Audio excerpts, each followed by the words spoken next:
Hey there! Today I'm going to teach you why almost every map you see in classrooms and places everywhere are wrong. Welcome to Brain Loop, the informative animation channel teaching you about everything you need to stay in the loop. The first thing we need to do before checking out maps and seeing how good they are is make a checklist of criteria for how we are going to determine whether a map is a valid map or invalid map. The first criteria we are going to review is that the map accurately depicts the area of each continent and landmass in order to keep the map accurate and to make sure that the map can be used as a reference when discussing the sizes of land masses and continents. Second, we need to make sure that the shapes of the continents are accurate in order to deem it a valid map so that continents do not appear distorted. And lastly, we need to make sure that the map is visually appealing because no one wants a jumbled and ugly map. The first map projection we are going to be looking at is the Mercator projection. This map was developed in the year 1569 by a famous cartographer named Gerardus Mercator.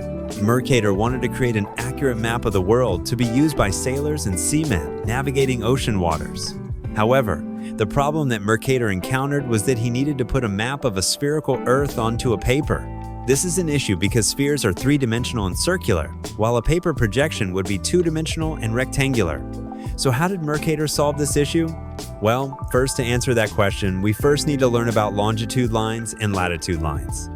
On the left of the screen, you can see that lines of latitude are horizontal lines drawn on globes that run across the Earth's surface, while on the right, you can see that lines of longitude are vertical lines drawn on globes that run across the Earth's surface. The center latitude line is known as the equator, while the center longitude line is known as the prime meridian.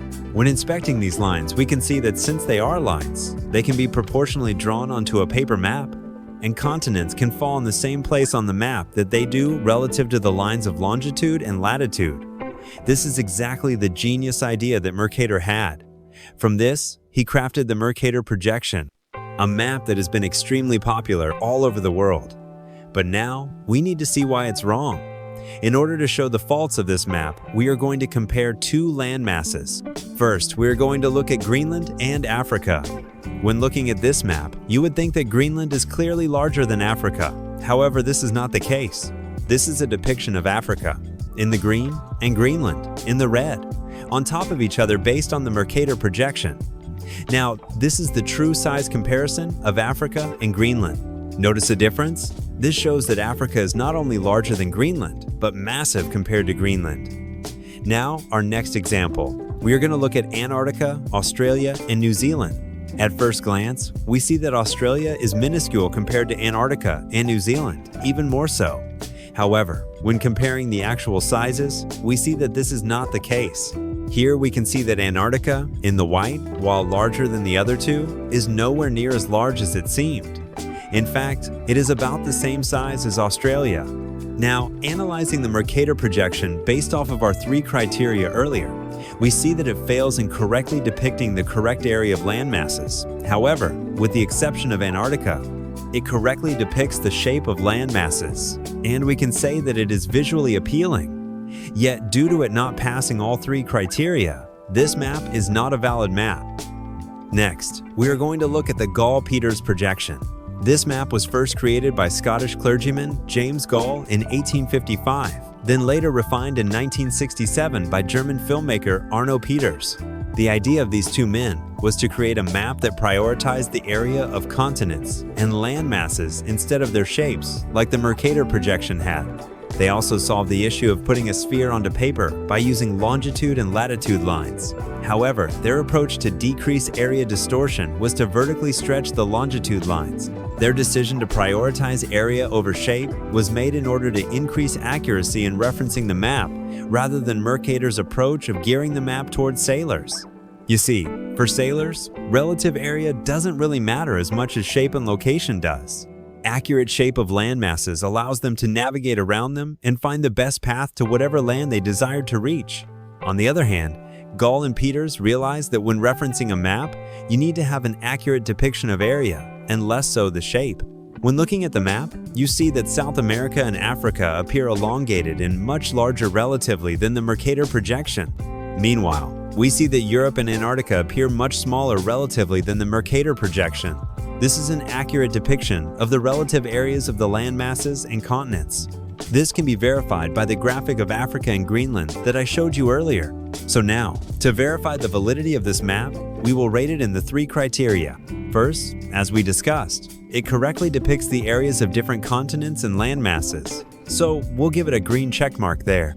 But when it comes to correctly depicting the shapes of these continents and land masses, this map unfortunately fails, so we'll give it a red X. And despite looking wonky and elongated, we'll give it the green check when it comes to looking visually appealing. So, despite this map projection, like the Mercator projection, also have 2 out of the 3 required criteria to be a good map, we will say this map is not a valid and good map. Next, the Cahill projection. This map was developed by cartographer Bernard J. S. Cahill in 1909 and later refined by Gene Keyes in 1975. This map is notably known for its wonky shape and its likeness to orange slices. This map took a much different approach to solving the problem of putting a sphere onto paper than the Mercator and Peters projections. Cahill cleverly realized that much like how you can take the skin of orange slices and arrange them onto a flat surface, you can take the continents and land masses on the Earth and arrange them in an orange slice-like fashion. This map is famous for being one of the first maps to accurately depict area and shape with little to no distortion in either. However, the drawback comes in that it looks very messy. So, when grading this map based on our criteria, we can say that it gets the green check mark for its depiction of area, and it also gets the green check mark for its depiction of shape. However, it gets the red X for its visual appeal due to it being extremely unappealing to look at and not a rectangular map. So, this map also fails in it being a valid and good map. Now, you may be asking, is there a map that meets all 3 criteria? Well, here we introduce the Winkel Tripel projection. This map, created by German cartographer Oswald Winkel in 1921, offers a balance between the distortion of area and shape, reducing the distortion of both, creating a visually appealing and relatively accurate map. When looking at the map, we see that the equator and prime meridian are both perpendicular lines. Then, as the longitude and latitude lines progress, the lines become more curved, causing the end shape of the map to be a rectangle with curved sides. This genius approach creates a map that reduces all forms of distortion. To rate this map based on the criteria, we can say that it gets the green check for area distortion as it minimal at worst. Next, it gets the green check for shape distortion as the distortion here is also minimal at worst. Then lastly, anyone looking at this map can agree that it is visually appealing. Thus, this map can be called a valid and good map that you can reference for virtually any cartographical experiment. Thank you for watching. Hope you enjoyed the video. If so, please like and share it as it would really mean a lot. If you want to stay in the loop and stay informed on various topics every day, subscribe to my channel and hit the bell to turn on notifications to let you know when I post. Until next time, and remember, stay in the loop.